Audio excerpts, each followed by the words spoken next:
Good morning. You're listening to FloorDaily.net, and I'm Kemp Harr.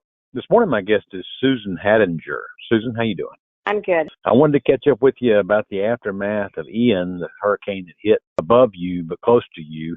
A little background on you. You're president of Hadinger Flooring, and you're third generation. Your grandfather actually started this business back in 1931, and then your father, I think, moved it down to the west coast of Florida. You've got 55 employees, do about $30 million in sales, have a huge area rug business. And we did a best practices on your business in May of this year on page 97 of the May issue. So if anybody wants to check on that, they can. Just real quick, tell us about how you prep for this storm and what's happened. Well, we prepped quickly because the storm was supposed to hit very far north of us. And as it got closer and closer, it kept inching closer towards us and further east and south. So we prepped the store with tarps and we put shutters up, and fortunately the store fared very well. We didn't have any damage and they got power back pretty quickly.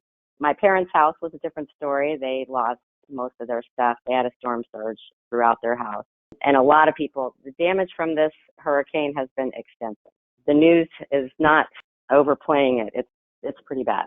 Well, I know that you had two stores at one time, and your father, Tom, sold one of the stores to the Mako folks. Mm-hmm. That one's closer to the eye of the storm. That was up in Fort Myers. Any word on how they've done? I have spoken with Scott. He thought everything was okay. They had a few people he was concerned about, but I think everybody has made it through. I don't know about their property, and I believe the store is okay.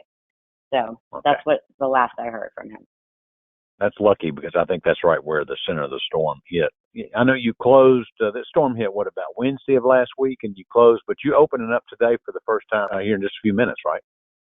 We are. We're excited. As excited as you can be in the aftermath of a disaster, but I think everybody is ready to hit the ground running. We have power and internet at the store, so the folks that don't have power at home can at least, enjoy air conditioning at work. And I believe we're getting a lot of calls already from contractors and people who are needing to replace their flooring.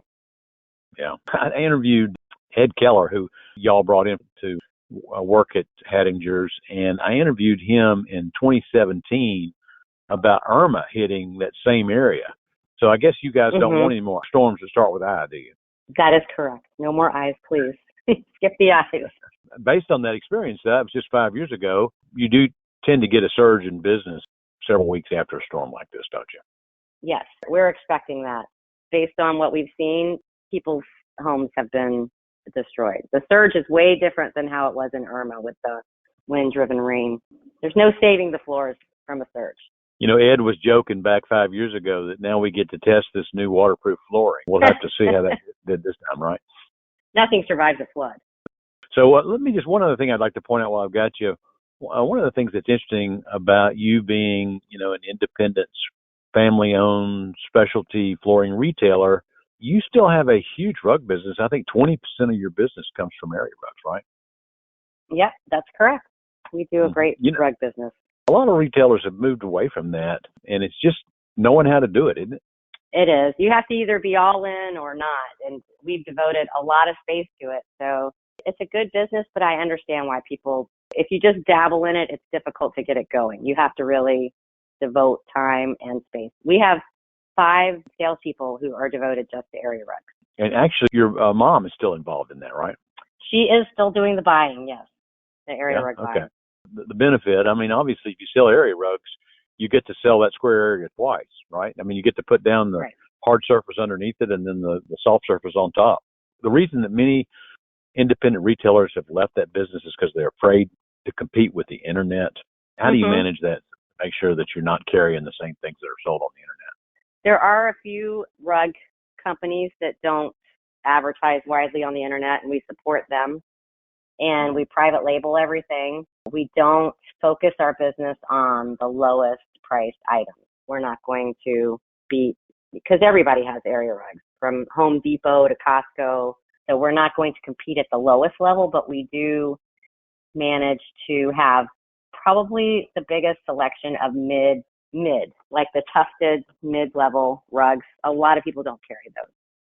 And also outdoor rugs. We sell a lot of outdoor rugs here. Yeah.